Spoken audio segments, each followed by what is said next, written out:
Buenos días. Feliz sábado, hermanos. Estamos gustosos, gozosos de estar delante de nuestro Señor, ya que Él también hoy está descansando juntamente con cada uno de nosotros. Y hoy es el momento de escuchar el mensaje que Él nos trae para este día. Vamos a hacer una pequeña oración, si ustedes me lo permiten, para pedir la unción del Espíritu Santo. Voy a pedirles aquí en la iglesia y a todos los que nos miran ahí en casitas, podamos orar en estos momentos. Querido Padre Celestial, estamos delante de usted, gustosos de escucharle, gustosos de poder recibir de parte suya su palabra. Señor, venimos delante de usted, Señor, ávidos de que usted nos abra el entendimiento y la comprensión para poder adentrarnos a su palabra, Señor. Pedimos de usted su bendición, la unción de su Santo Espíritu, para que nos revele lo que su palabra nos trae esta mañana. Que no sean las palabras, Señor, del expositor, ni su pensamiento, sino sea suya la palabra la que escuchemos en nuestro corazón y en nuestro pensamiento, porque se lo pedimos en nombre de nuestro Señor y Salvador Jesucristo. Amén. Esta mañana traemos un tema que vamos a estudiar, vamos a analizar, tanto con la palabra de Dios como del espíritu de profecía. Y antes quiero darles una bienvenida a todos y cada uno aquí en la iglesia de Bethesda. Bienvenidos sean todos y bienvenidos todos allá en casita también, a todos los que nos miran por las diferentes plataformas y todo la gente que se conecta en estos momentos por medio del internet. El tema de hoy se llama apostasía en el tiempo del fin. Y voy a invitarlos a que abramos nuestra palabra de Dios, ¿sí? Y abramos allí en el libro de Tesalonicenses, segunda carta a los Tesalonicenses, capítulo 2, versículos 3 y 4. La palabra de Dios dice allí: nadie os engañe en ninguna manera, porque no vendrá. ¿Quién, hermanos? ¿Quién no vendrá? Está hablando de la segunda venida de nuestro Señor. Y este texto nos refiere que dice: no os engañe de ninguna manera. Nos está previniendo, porque no vendrá sin que antes venga la apostasía, hermanos, y se manifieste el hombre de pecado, el hijo de perdición. Versículo 4 dice: el cual se opone y se levanta contra todo lo que se llama Dios o es adorado, tanto que como Dios se sienta en el templo de Dios, haciéndose pasar por Dios. ¿Quién es este inicuo? ¿Quién es este hijo de perdición, del cual nos refiere el texto, hermanos, es precisamente aquel que se rebeló en el cielo, aquel que quiso ser igual a Dios y que fue expulsado juntamente con aquellos ángeles que fueron engañados. Dice la palabra de Dios en Apocalipsis, aquel dragón que fue desde el principio, aquella serpiente antigua, el cual se llama Diablo o Satanás. Hay otro texto que quiero invitar a que abramos en nuestra palabra de Dios, y este texto está en Primera de Timoteo, capítulo 4, versículo 1. También nos habla algo acerca de este tema que vamos a escuchar esta mañana. Dice allí, Primera de Timoteo, capítulo 4, versículo 1, dice, pero el Espíritu dice claramente que en los postreros tiempos algunos apostatarán de la fe, escuchando a espíritus engañadores y a doctrinas de demonios. Terrible lo que nos acontece en el tiempo del fin, porque dice en ambos casos que se presentará delante de nosotros el engañador, y a muchos engañará en el fin del tiempo, antes de que venga nuestro Señor en los cielos. Nos dice este texto que muchos apostataremos, ¿sí? O más bien algunos, ¿sí?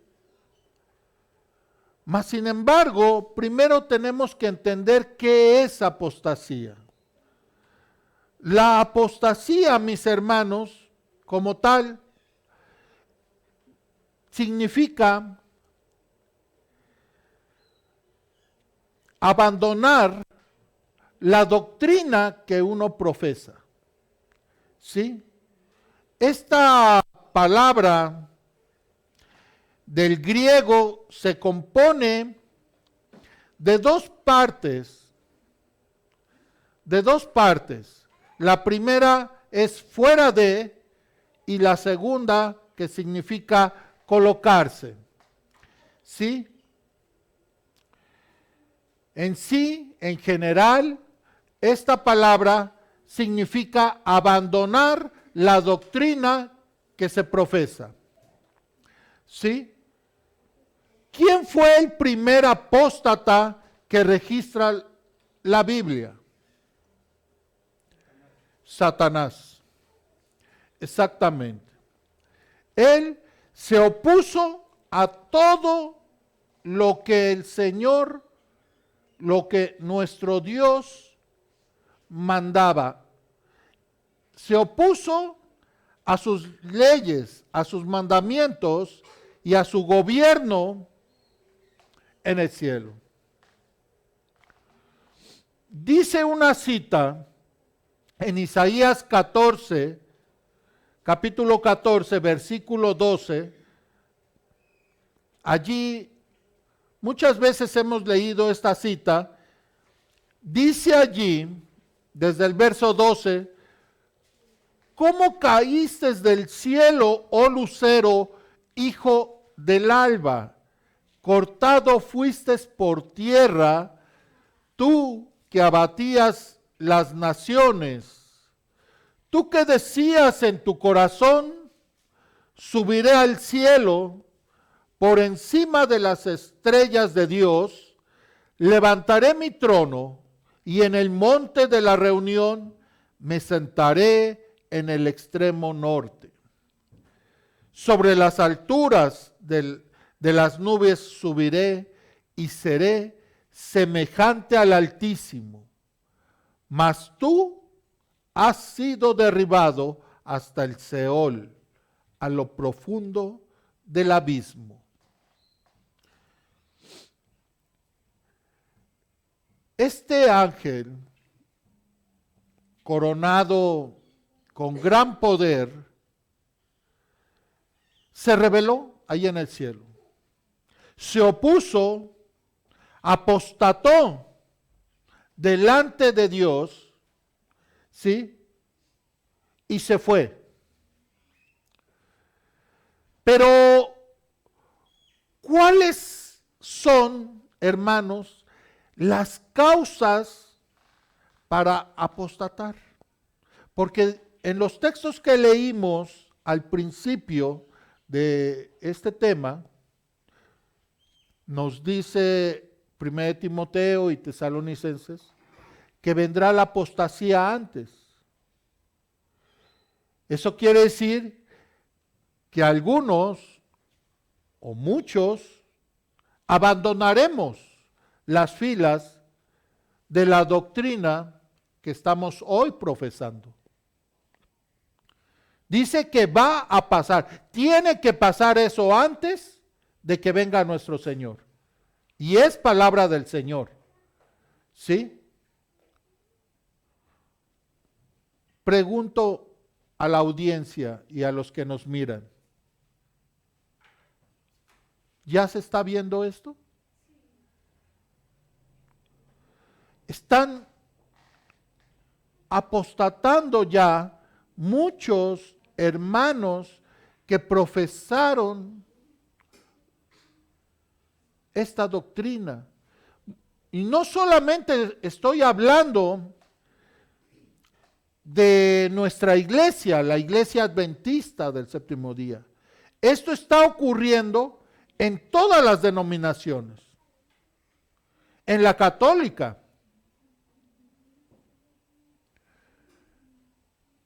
Incluso en la iglesia católica, muchos sacerdotes se oponen ya al Papa, están en contra y lo llaman hombre de perdición, inicuo. ¿Sí? Muchos de diferentes denominaciones están abandonando la doctrina que profesaban antes. Pero ¿cuáles son las causas, hermanos, para apostatar? ¿Cuáles son esas causas?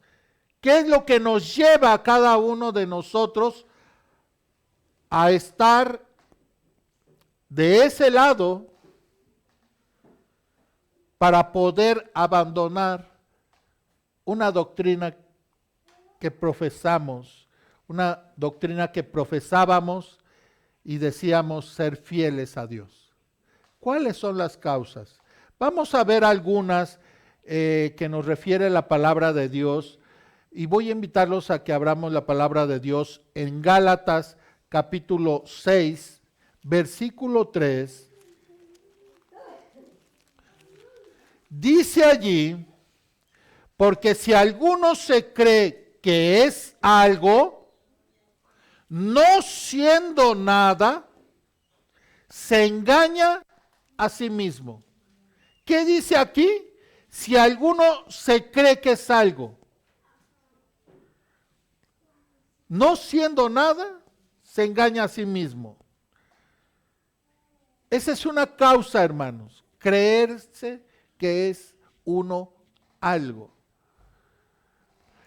Otra cita la encontramos en el Antiguo Testamento, allí en Deuteronomio, capítulo 8, versículos 17 y 18. Deuteronomio, capítulo 8, versículos 17 y 18, dice allí: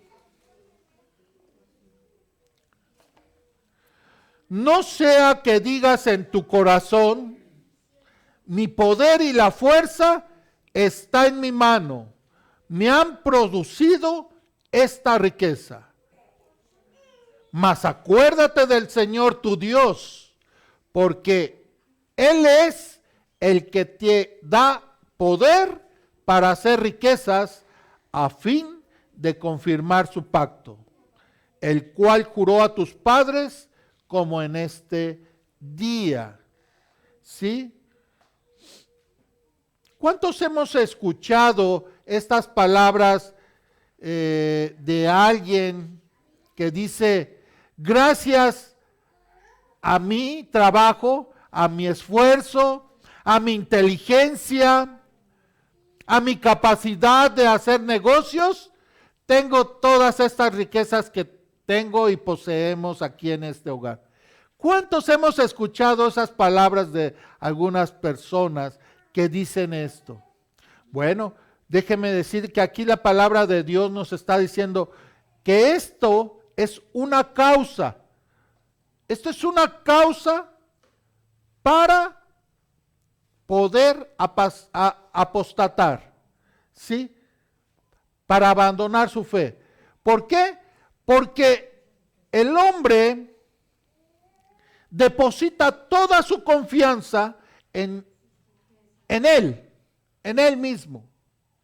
No hay otro. Su fuerza, su capacidad de mente, dice que es todo. ¿Sí? Entonces él no necesita a nadie. Por eso muchos pueden dejar abandonar la fe, ya no ir más a la iglesia, ya no querer escuchar la palabra de Dios. Y a alguien que se la puede ir y mencionar, tocarle a la puerta, regalarle un folleto, decirle, diga a esa persona, no, mira, a mí no me vengas con esas cosas, yo no necesito de eso. Mírame todo lo que tengo. Y yo sin necesidad de eso. Eso ya allí empieza a trabajar el enemigo con esa persona. Y entonces la persona se siente que no necesita más de nadie. Hay otra cita que nos habla más específicamente de esto en Isaías 16:6. Dice allí, hemos oído del orgullo de Moab, un gran orgullo de su arrogancia, de su altivez y de su furor. Son falsas sus vanas jactancias, dice aquí.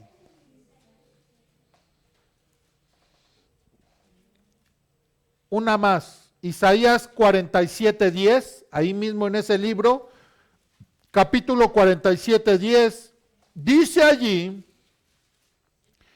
te sentiste segura en tu maldad y dijiste, nadie me ve. Tu sabiduría y tu conocimiento te han engañado. Y dijiste en tu corazón, yo y nadie más. Increíble que alguien pueda expresar estas palabras. Pero mis hermanos, son palabras de alguien que no conoce a ese Dios creador amoroso.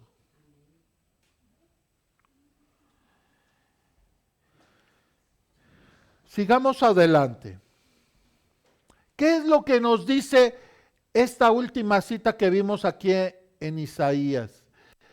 Es parecida a la cita de Apocalipsis 3:17, mis hermanos, en donde allí, hablando a la Odisea, a la iglesia de la Odisea, dice allí en el verso 17, porque tú dices, yo soy rico y me he enriquecido y de ninguna cosa tengo yo necesidad.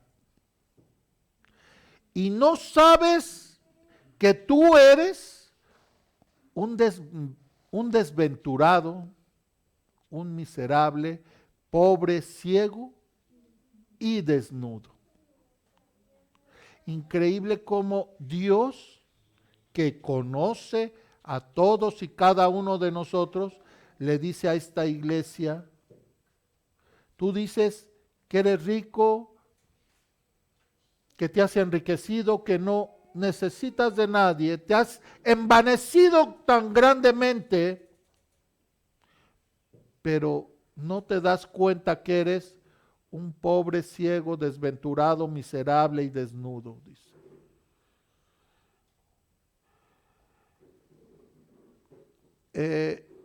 Hoy en el mundo hay muchos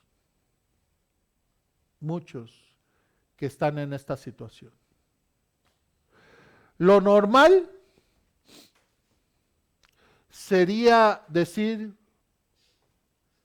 y mencionar los del mundo, los que están fuera, aquellos que no conocen a Dios, se encuentran en esta posición. Pero voy a hacer una pregunta. Apocalipsis 3:17 se lo está diciendo al mundo. Se lo está diciendo a su iglesia. Nos lo está diciendo a nosotros.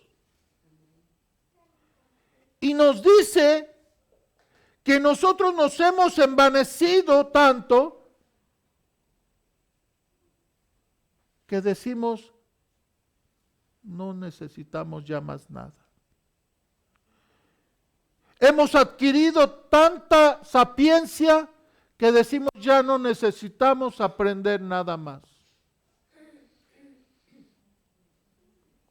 Y dice la palabra de Dios, dice: eres un pobre desventurado, miserable, ciego y desnudo,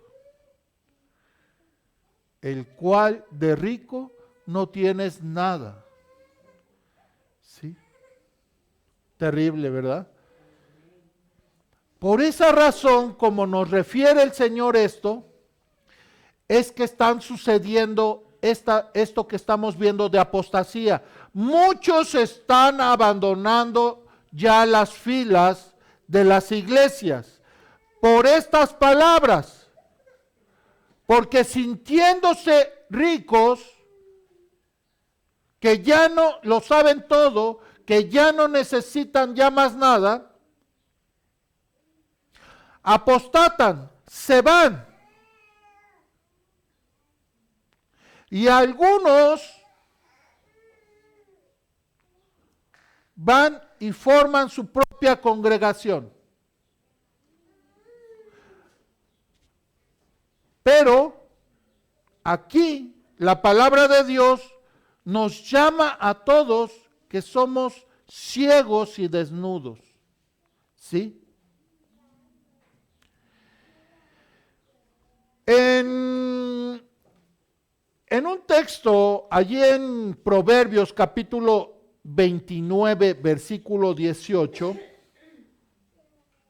nos dice por qué entra el orgullo o por qué uno se siente más, que no siento ya más necesidad de nada. Proverbios 29, 18 dice: sin visión el pueblo se desenfrena. En algunas versiones puede decir allí la palabra profecía, pero en algunas otras puede decir: sin visión el pueblo se desenfrena, mas el que guarda la ley es bienaventurado. Sí, déjenme, por eso remarqué esta palabra de sin visión, porque la palabra visión no significa, aquí en la palabra de Dios no significa ver, no, sino esta palabra se aplica a lo que Daniel en el capítulo 7 se menciona allí. La visión profética que le fue dada a Daniel. Por eso en algunas Biblias la palabra se cambia. No dice visión, sino dice sin profecía. ¿Sí? Porque ambas van juntas. ¿Sí? Cuando uno pierde la visión profética, ¿cuál es esa visión profética? La visión que el Señor nos ha revelado desde el principio, desde el llamado. A cada uno de nosotros nos ha llamado de diferente forma. Él nos ha hablado de diferente forma. ¿Sí? Cuando perdemos esa visión profética, dice aquí, el pueblo se desenfrena. Ahora, ¿por qué podríamos perder la visión profética? ¿Quién da la visión profética a sus siervos? ¿Por medio de quién? Del Espíritu Santo. Recordemos que Pedro, en su primer sermón, refiere al Espíritu Santo como un regalo último, aquel que se bautiza, se arrepiente, ¿sí o no? Son llamados hijos de Dios y en ese momento se les da el premio, un regalo, y es el don del Espíritu Santo, así lo llama Pedro. Pero el don del Espíritu Santo, nosotros lo debemos conservar en todo momento. ¿Y cómo se conserva? Haciendo lo que la palabra de Dios nos indica en todo momento. Jesús, en todo momento, podía él estar con el Espíritu de Dios. Por eso el tentador no podía con él. Pero muchos de los hoy llamados cristianos podemos hoy tener el Espíritu Santo aquí todos y cada uno de nosotros. Pero cuando salimos y hacemos nuestra voluntad, ¿estará el Espíritu de Dios? Bueno, pues déjenme decirte que esto se hace una costumbre. Y algunos solamente pueden llamar o tener al Espíritu de Dios solamente en sábado. Y seis días alejarlo. ¿Me doy a entender? ¿Pero qué creen? Otros de esos muchos ni el sábado lo quieren tener, lo alejan, porque estarán dentro con otros pensamientos. El mismo sábado que es de Dios, alejan al Espíritu. ¿Por qué? Porque tengo otros pensamientos. Están en su mundo, dice la hermana. ¿Verdad? Entonces miren qué peligroso es no poder conservar al Espíritu de Dios en nosotros. Y si no lo conservamos, entonces dice aquí, sin visión de profecía, el pueblo se desenfrena. ¿Será ciertas estas palabras? siento que no necesito el Espíritu. Lo que estoy haciendo, llego a mi casa, prendo la tele, oigo mi música, voy con mis amigos, voy al cine. ¿Creen ustedes entonces que la palabra de Dios se cumple aquí? Sin visión profética, el pueblo se desenfrena. Dice aquí, mas el que guarda la ley, ¿cuál es la ley? Y los mandamientos, es bienaventurado. Ese es el problema de la apostasía, mis hermanos. ¿Vamos bien hasta aquí?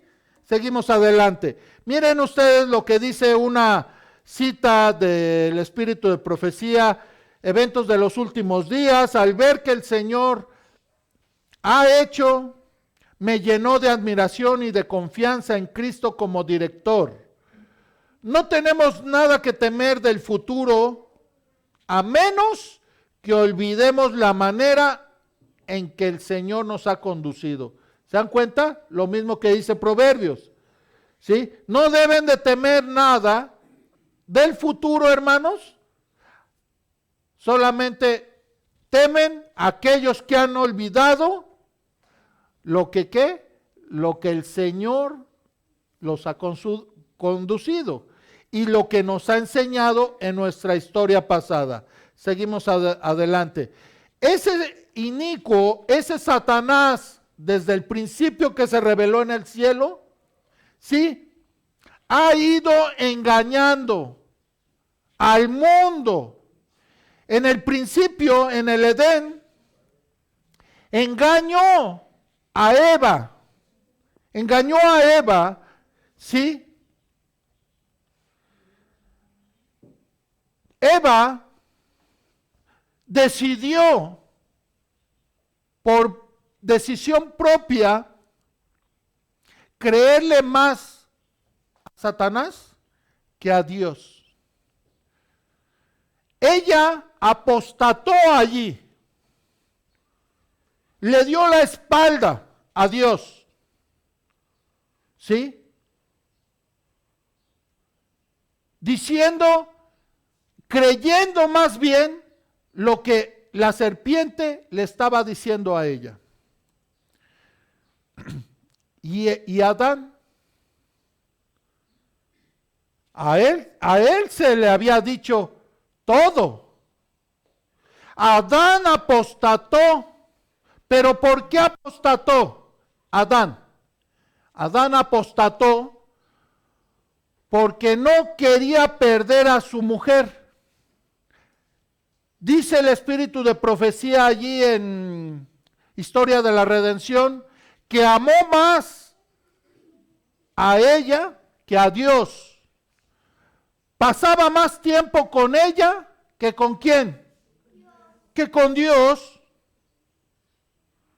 Entonces cuando él vio que ella comió del árbol, temió que perderla.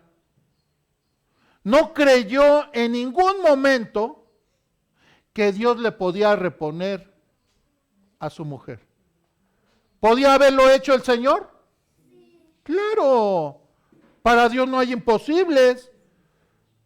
Hubiera muerto ella, él se hubiera salvado y Dios no hubiera querido que él estuviera solo. Mas sin embargo él decidió correr el mismo destino que ella.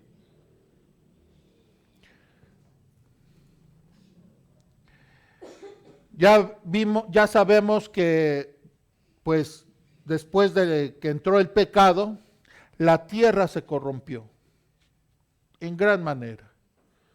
Y Dios tuvo que tomar una decisión porque ya dice en la palabra de Dios, allá en el capítulo 6, que ya la maldad era mucha. Mucha. ¿Sí? Y tuvo que mandar abrir las ventanas de los cielos y mandar un diluvio.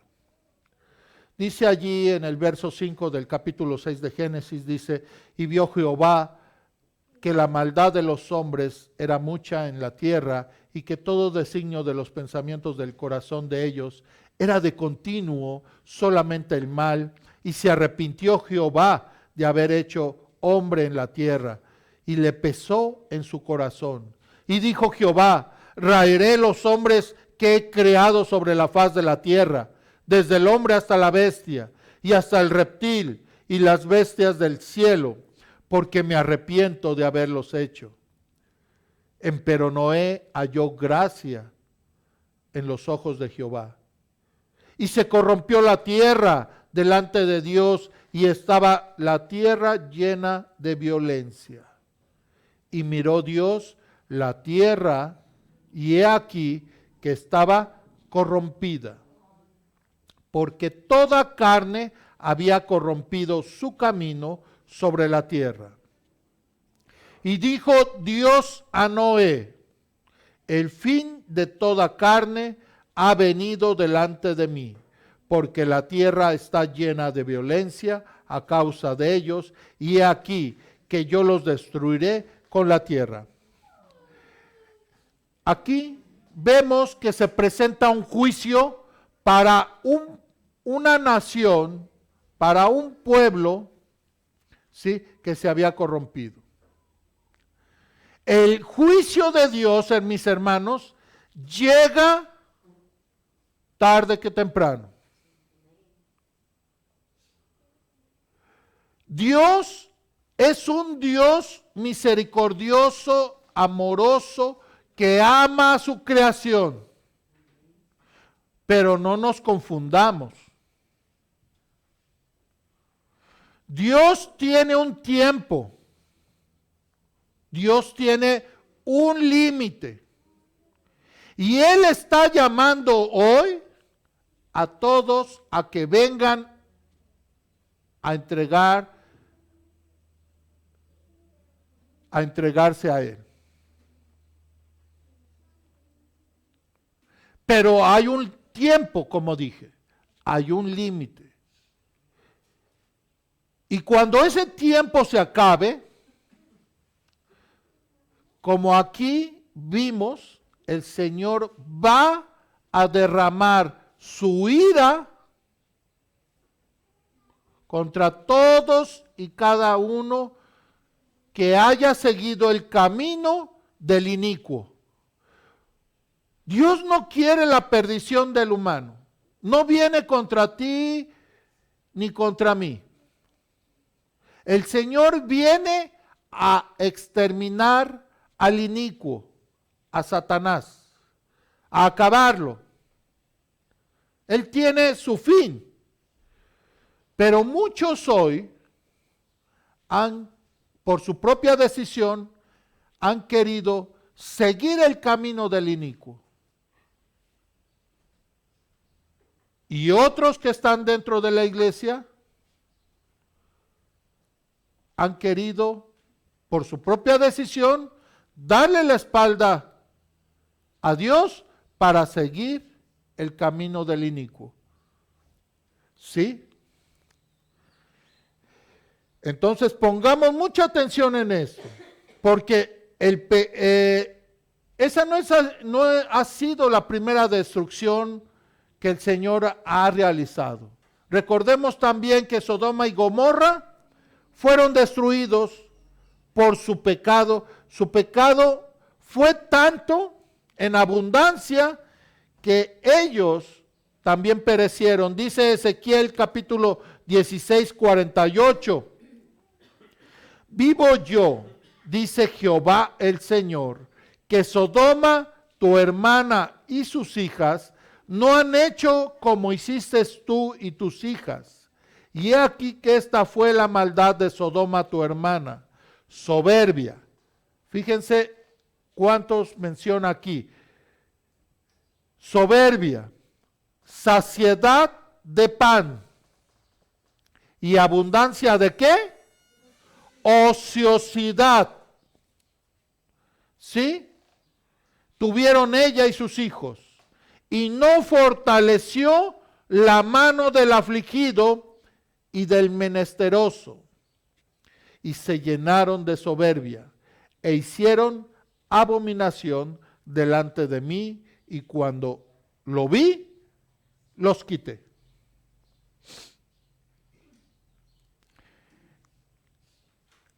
¿Qué hay de esto que acaba de mencionar en este párrafo? ¿Qué hay que no hagamos hecho hoy nosotros? Le hemos dado la mano al menesteroso, al necesitado. Hemos extendido nuestras manos para ayudarles y fortalecerlos. Hemos ayudado llevándoles un pan al menesteroso. Hemos hecho nosotros alguna provisión para darles un pan a aquel que lo necesita. Nos hemos llenado de ociosidad, dice aquí abundancia de ociosidad. ¿Qué es ociosidad? Que hemos perdido el tiempo en videojuegos, en internet, en televisión, en música, en fiestas, en parrandas, en dormir.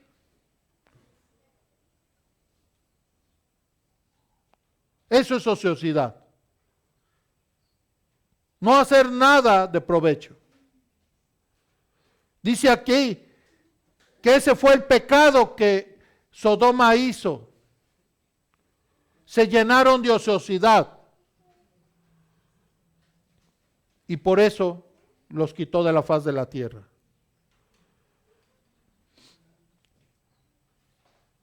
Pero hay un pecado todavía aún más grande que hizo esta nación. Dice en el libro Dones Espirituales, tomo 3, página 64, dice: pero sí hubo un pecado sobre otro que exigió la destrucción de la raza por el diluvio. Fue el vil crimen de la amalgama del hombre y la bestia, que desfiguró la imagen de Dios y causó confusión en todas partes. La amalgama del hombre y la bestia. Dice allí mismo en ese libro, en la página 75, dice: todas las especies de animales que Dios había creado fueron preservadas en el arca, pero las especies confusas que Dios no creó, que fueron el resultado de la amalgama, fueron destruidas por el diluvio. Desde el diluvio ha habido amalgama de hombres y bestias, como se puede ver en las casi infinitas variedades de especies de animales y en ciertas razas de hombres. ¿Es verdad esto? Desgraciadamente sí. La palabra de Dios ahí en Levítico 18, 22 al 30 nos dice una ley que el Señor pone para que nosotros la sigamos al pie de la letra. Dice: no te echarás con varón como con mujer, porque esto es abominación. Ni con ningún animal tendrás ayuntamiento, amancillándote con él, ni mujer alguna se pondrá delante del animal para ayuntarse con él, porque esto es perversión. En ninguna de estas cosas os amancillaréis, porque en todas estas cosas se han ensuciado las gentes que yo he hecho de delante de vosotros, y la tierra fue contaminada, y yo visité su maldad sobre ella, y la tierra vomitó sus moradores. Sigue diciendo, guardad pues vosotros mis estatutos y mis derechos, y no hagáis en ninguna de estas abominaciones, ni el natural, ni el extranjero que peregrina entre vosotros. Porque todas estas abominaciones hicieron los hombres de la tierra, que fueron antes de vosotros, y la tierra fue contaminada. Y la tierra os vomitará por haberla contaminado, como vomito a la gente que fue antes de vosotros. Porque cualquiera que hiciera alguna de todas estas abominaciones, las personas que las hicieren serán cortadas de entre su pueblo. Guardad pues mi ordenanza, no haciendo de las prácticas abominables que tuvieron lugar antes de vosotros, y no os ensuciéis en ellas, dice yo Jehová vuestro Dios. Satanás sigue engañando al mundo. Después del diluvio, después del Edén, él sigue engañando. ¿Qué le dijo a Eva cuando la engañó? Allí en Génesis 3:4. Le dijo, no moriréis. Y Satanás sigue engañando al mundo diciéndoles que no van a morir. Y la gente lo cree. Cree que no muere. Que cuando uno muere, inmediatamente se va ¿a dónde? Al cielo. ¿Verdad? Y esto es palabra de Dios. Nosotros sabemos que cuando morimos no vamos al cielo, ¿verdad? Sino que el polvo vuelve al polvo que lo dio y el espíritu a Dios, ¿verdad? Estas enseñanzas malignas, Satanás las ha introducido en la gente por generación en generación, hasta el día de hoy. Ahí en el verso 5 del capítulo 3 de Génesis dice, hay otra enseñanza que le dijo a Eva, Satanás. Otra mentira. Le dice ahí, sino que sabe Dios que el día que comáis de él serán abiertos vuestros ojos. ¿Y qué más? Hoy en día, hermanos, hay muchos que creen que pueden ser como Dios. ¿Sí o no? Hay tanta ciencia ahora que increíble es oír, es hasta aberrante oír a un científico creer que puede realizar lo mismo que tiene el cuerpo humano, realizarlo él, crearlo él. Sigue el inicuo, ese hombre de perdición que hablamos en un principio del tema, ese inicuo, ese que quiere sentarse en el trono de Dios, sigue engañando, sigue distorsionando a la maravillosa creación de Dios, el hombre. Sigue distorsionándolo. Sigue metiendo ideas. Y el hombre las sigue creyendo. Y por eso hay tanta apostasía. Ha metido hoy, en nuestros días y desde la antigüedad, vemos Egipto y otras tribus y otros gobiernos, la adoración al sol. ¿Recuerdan que en Egipto se adoraba a Ra, al dios Sol? Y los aztecas, los incas y otras culturas. Y la Iglesia Católica, los romanos, ¿no? De donde proviene la Iglesia. Sigue metiendo estas ideas el inicuo. Y el hombre las sigue creyendo. Pero no solamente eso.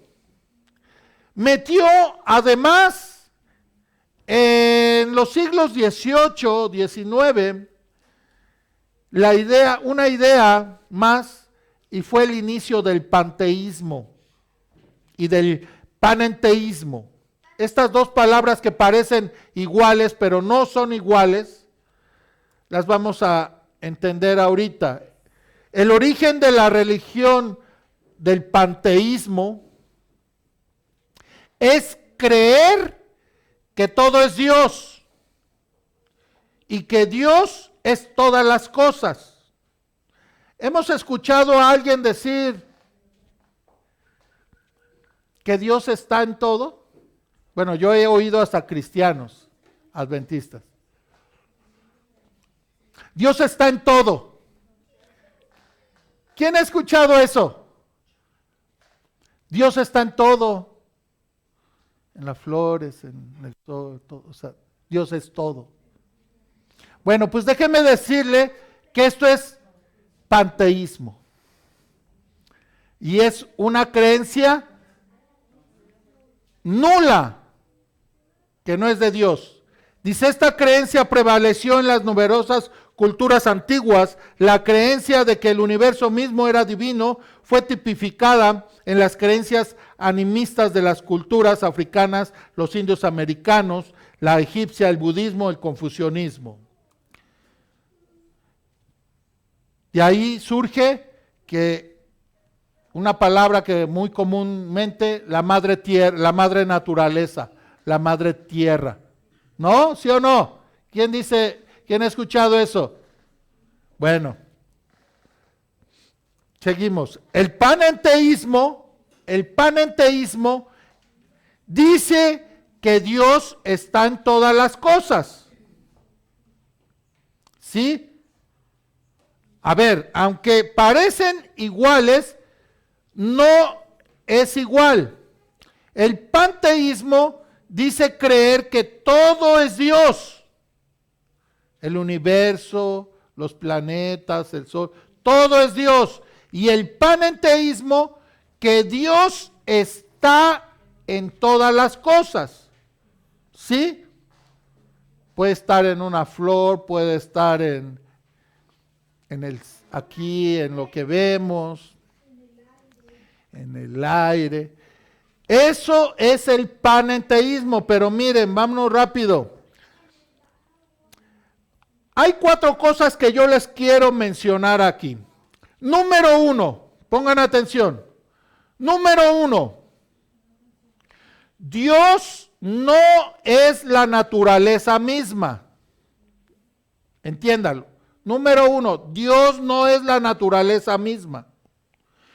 Número 2, Dios no está en todas las cosas. Hay una cita en Mensajes Selectos, tomo 1, la sierva de Dios menciona esto. Miren ustedes, dice allí, la naturaleza no es Dios, dice la hermana White, ni nunca lo fue. La voz de la naturaleza testifica de Dios, pero la naturaleza no es Dios. Como obra creada por Dios, simplemente ¿qué? Da un testimonio del poder de Dios. ¿Estamos bien? Ok. No, como punto número 3, Dios es trascendente. ¿Qué es trascendente? Que está más allá de los límites, mis hermanos. Es trascendente. O sea, Dios habita en un lugar específico. Dios está por encima de su creación. Dios es distinto de su creación. ¿Sí? ¿Comprenden eso? No está en la creación y no habita por consiguiente en su creación. ¿Sí? Él está en un lugar específico. ¿Sí? Diferente, por sobre la creación. Pablo nos refería a eso cuando él mencionaba que Dios está en el tercer cielo. ¿Cuál es el primer cielo?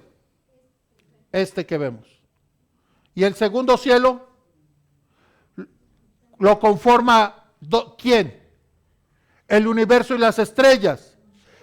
Pero Pablo no estaba mal, porque dice que el tercer cielo es donde habita el Señor, Dios. Él está por sobre la naturaleza, por sobre el espacio y sobre todo lo que Él creó. Está en un lugar diferente. Isaías 57:15 lo menciona. Miren ustedes allí. Porque así dijo el alto y sublime, el que habita, ¿qué? La eternidad, y cuyo nombre es el Santo. Dice allí, yo habito en la altura, ¿y en dónde? Y la santidad. Y sigue diciendo, y con el quebrantado, pero ahí yo puse y con aparte, porque dice allí que habita con el quebrantado, no en él. ¿Sí? Debemos entender eso. Habita con el quebrantado, pero no en el quebrantado. ¿Sí? Y humilde de espíritu para hacer vivir el espíritu de los humildes y para vivificar el corazón de los quebrantados. ¿Cómo vamos hasta aquí? Realmente es un tema muy extenso, pero creo que se me acabó el tiempo. No sé, mis hermanos que administran el tiempo, ¿cómo estamos? Seguimos adelante. Número 4. Número 4. Dios es una persona. ¿Entienden esto? O Dios es una persona. La oración de Jesús nos muestra cómo nos enseñó Él a orar. Padre nuestro, si es Padre, debe ser una persona. ¿O no? Veo ahí como que hay dudas. Ahorita lo vamos a comprender. Dios es una persona. Dice, Padre nuestro que estás en los cielos. Miren ustedes en Génesis cómo Dios es una persona. Génesis 1:27 dice allí, y Dios creó al ser humano a su imagen, lo creó a imagen de ¿quién? A imagen de Dios. Entonces, Dios tiene que ser una persona, porque dice que somos creados a imagen de Él, ¿no? Ahora, otra cita, Juan 14:8-9, ahí miren ustedes que Felipe le dice a Jesús, Señor, muéstranos al Padre y nos bastará. Jesús le dijo, le responde a Felipe y le dice, tanto tiempo hace que estoy con vosotros y no me has conocido, Felipe. El que me ha visto a mí, ¿ha visto a quién? O sea, que el Padre es una persona. ¿Sí? Entonces, seguimos adelante. Satanás sigue engañando. Ha engañado desde el principio y sigue engañando. Pero en los años 1800 se infiltró en nuestra denominación, en la Iglesia Adventista. Y miren allí que Satanás usó a un miembro de nuestra iglesia para meter algunas ideas malignas. ¿Conocen a este hombre? ¿Han escuchado de él? John Harvey Kellogg. ¿Quién fue? ¿Quién fue? Bueno, hoy lo conocen en todo el mundo porque alguien a lo mejor ha comprado una cajita de cereal Kellogg. ¿Quién ha comprado esa cajita de cereal Kellogg? Bueno, este hombre, él fundó esta empresa de las azucaritas Kellogg y las hojuelas Kellogg, ¿sí? Pero no solamente eso. Déjenme decirles que en ese tiempo él era un hombre prominente, inteligente, lleno de muchas virtudes. Él fue el fundador del famoso sanatorio de Battle Creek. Este sanatorio albergó a mucha gente importante e influyente en ese tiempo.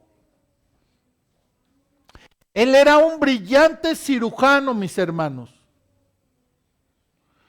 Era inventor también. Y era un reformador de la salud. Un hombre extraordinario, hermanos. Él, juntamente con la hermana White y otros pioneros, comenzaron la obra que hoy llamamos Iglesia Adventista del Séptimo Día. Él fue uno de los pioneros. ¿Pero qué creen? Se dejó llevar por lo que vimos en textos anteriores. Se dejó llevar por su orgullo. Y fue tanto que se dejó llevar por su orgullo propio que abandonó las filas de la Iglesia Adventista. ¿En dónde comenzó esto? Vamos rápidamente. Él iba a publicar un libro que tenían estas ideas del panteísmo, ideas panteístas. Y este libro se llama Living Temple. ¿Sí? La hermana White, cuando vio este libro, habló al respecto. Y miren lo que dice en Mensajes Selectos, tomo 1, página 233. Dice la hermana White, en el libro Living Temple se presenta el alfa de las herejías mortíferas. La omega seguirá y será recibida por los que no estén dispuestos a prestar atención a la amonestación que Dios ha dado. Ella ya lo había leído. Había visto que las ideas panteístas que estaba presentando este hombre de Dios en ese tiempo, afiliado a nuestra iglesia, fundador de nuestra iglesia adventista, él en algunas conferencias, en una conferencia que tuvo objeto, dijo unas palabras en donde ya se mencionaba cómo él concebía a Dios. ¿Sí? Otra cita de la hermana White, ahí mismo en Mensajes Selectos, pero en la página 237, dice allí la hermana White: cuando salí del estado de Maine, fue para ir a Vermont y Massachusetts, para dar un testimonio contra esas opiniones. Living Temple contiene el alfa de esas teorías. Sabía que la omega seguiría poco después y temblé por nuestro pueblo, dice la hermana White. Sabía que debía advertir a nuestros hermanos y hermanas que no debían entrar en controversias en cuanto a la presencia y personalidad de Dios. Las declaraciones presentadas en este libro Living Temple acerca de este punto son incorrectas. Los textos empleados para apoyar la doctrina presentada son pasajes mal aplicados.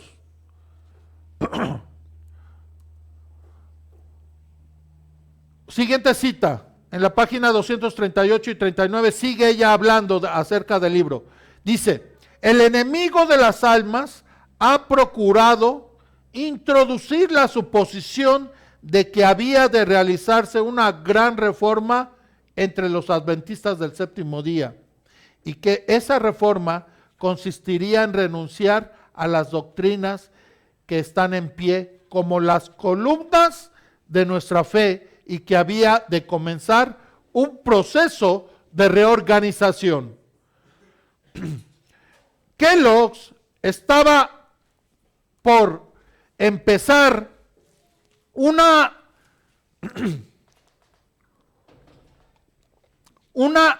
teoría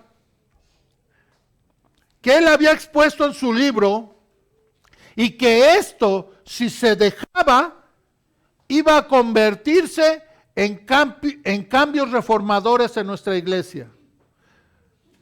Creer que Dios estaba en todo y que todo era dar inicio a ideas panteístas y panenteístas. ¿Sí? La hermana White habló con el hermano y le habló con gran amor. Amaba a Kellogg's. Déjenme decirles que la iglesia lo ayudó en su formación académica. Gran parte de su universidad fue financiada por la iglesia, por los miembros de la iglesia adventista. Pero Kellogg no quiso escuchar. Empezó a pensar que estaban en contra de él. Él, al escuchar a la hermana White y al prohibirle que editara el libro, él no quiso escuchar. Y fue a la editorial Review and Herald para que el libro lo sacaran. La Review and Herald accedió y dijo: sí, lo vamos a publicar. Cuando la hermana White supo de esto, advirtió a los hermanos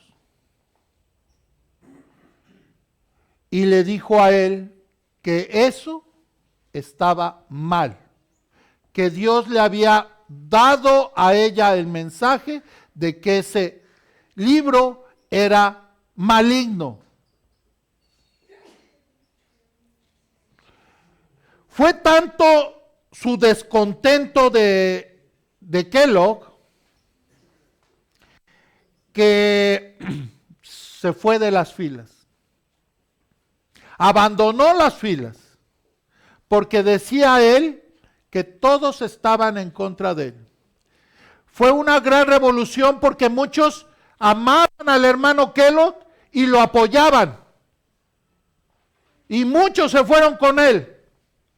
abandonaron la iglesia. En ese tiempo, en 1900, a principios de la década de 1910, ¿sí?, estaba la iglesia a punto de desmoronarse por ese conflicto. Pero el Señor tenía un propósito para esta iglesia y el Señor la sostuvo. Satanás, desde ese año, ha seguido introduciendo ideas en nuestras iglesias, ¿sí? Falsas teorías que han infectado hoy a nuestra iglesia adventista.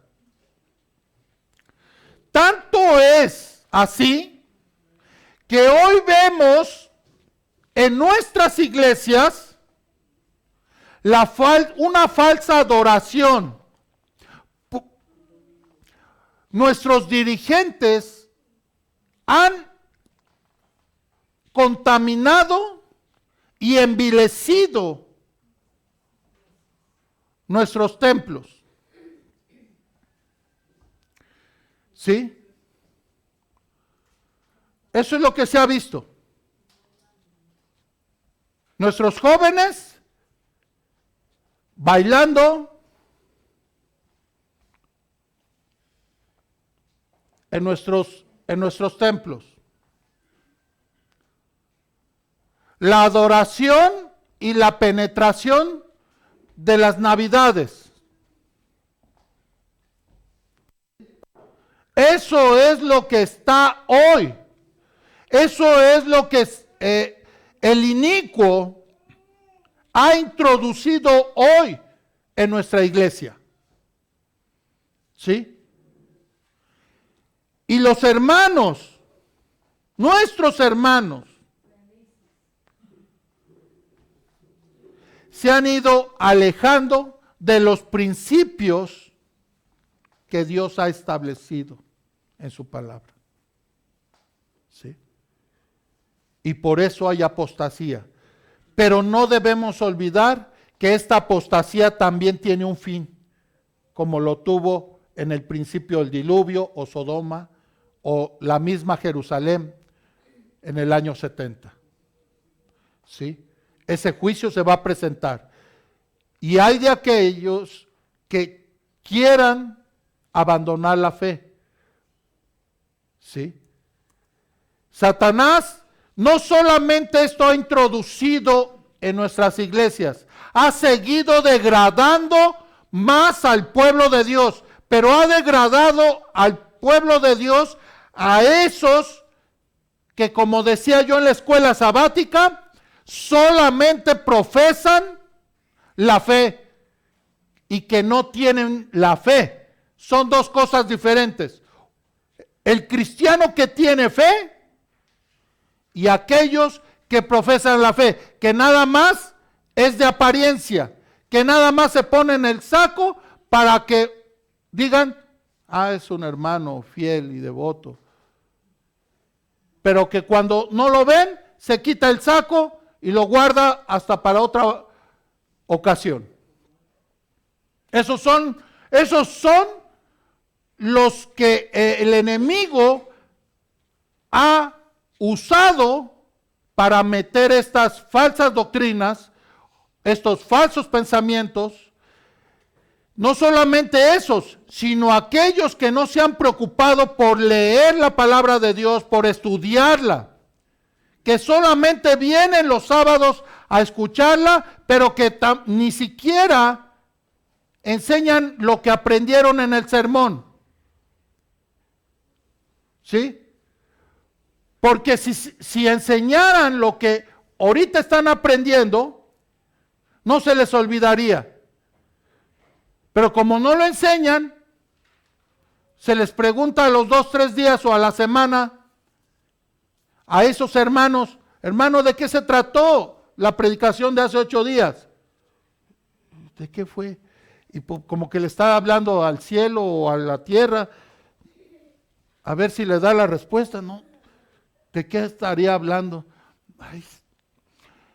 Porque no hablan, no practican lo que ustedes han comido el día de hoy.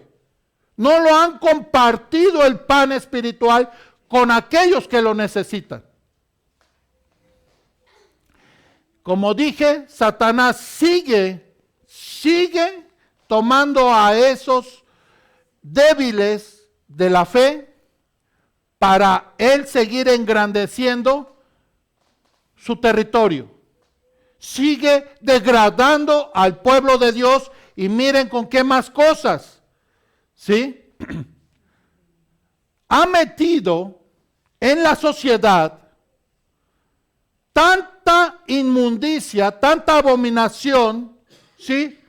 Como lo es la infidelidad, pero más aún, este movimiento que ha ido creciendo en el mundo, el movimiento LGBT, ¿sí? Pero no solo eso, sino también ahora se ha incrementado la zoofilia. Países donde uno ya puede casarse con su mascota. ¿Sí? Y eso es abominación delante de Dios. ¿Sí? Y dentro de nuestra iglesia ya están esas prácticas. ¿Sí? Vemos una iglesia allí en el año 2015, una iglesia que se promulgó en una campaña por una igualdad para el movimiento LGBT. ¿Sí? Y no solamente eso, sino se ha promulgado también en la ordenación de pastoras. Y esa foto, no sé si la conozcan a esta pastora, hace poco renunció a su cargo, porque por muchos años se había dado cuenta que ella era lesbiana, ¿sí? Pero ya no podía más con esa mentira, dice ella. Nuestra iglesia, nuestro movimiento que dio inicio a una iglesia verdadera, una iglesia de los últimos tiempos, aquella iglesia que va a dar el último mensaje al mundo, aquella iglesia llamada el remanente, a los que profesan la fe de Jesús y guardan sus mandamientos. Aquella iglesia tomada con amor y cariño en los años de 1844 ha ido perdiendo más terreno en cuanto a sus feligreses.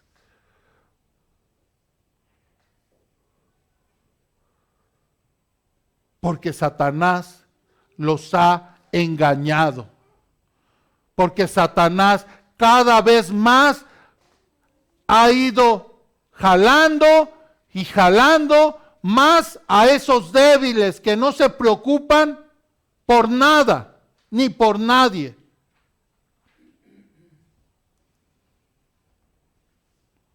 Como dije, hay dos tipos de cristianos: los que profesan la fe y los que tienen la fe. Yo me gustaría que tú hoy, hermano, hermana, y tú que me estás viendo por internet, desde tu casa, elijas de quién quieras ser. De aquellos que tienen fe verdadera en Dios, o aquellos que solamente se colocan el saco para venir a la iglesia y decir que tienen fe. Isaías 4:1, ya voy a acabar con esta cita. Dice allí: en aquellos días echarán mano de un hombre 7 mujeres, diciendo: nosotras comeremos de nuestro pan y nos vestiremos de nuestras ropas. Solamente permítenos llevar, ¿qué? Tu nombre. Yo quiero comer mi pan y vestir mis propias ropas. Solamente déjame decir que soy cristiano. Eso es lo que dice. Eso es lo que está hoy en nuestros días. Yo quiero comer mi propio pan. Quiero tener mis propias doctrinas. Quiero comer mi propio pan y vestir mis propias ropas. Solamente déjame llevar tu nombre, Señor, de decirme que soy cristiana o cristiano. ¿Cómo ven esto? Hermano, hermana, hoy te hago a ti el llamado a que vuelvas tu rostro a Dios y te arrepientas de todo corazón. El día del Señor está cerca. La ira del Señor está pronta a vaciarse sobre el inicuo. Hoy es el momento de que reflexionemos. Hoy es el momento en que puedas tú poner a cuentas tu vida y tu corazón. Hoy es el momento en que puedas decirle al Señor, perdón por mi pecado. Te necesito, quiero volver a ti. Deseo fervientemente entregarme a ti. Tómame entre tus brazos, Señor, y no dejes que se pierda ni mi alma, ni la de mis familiares, ni la de mis queridos amigos. ¿No quisieras decirle eso al Señor? Hermanos, este es el momento. Que el Señor les bendiga.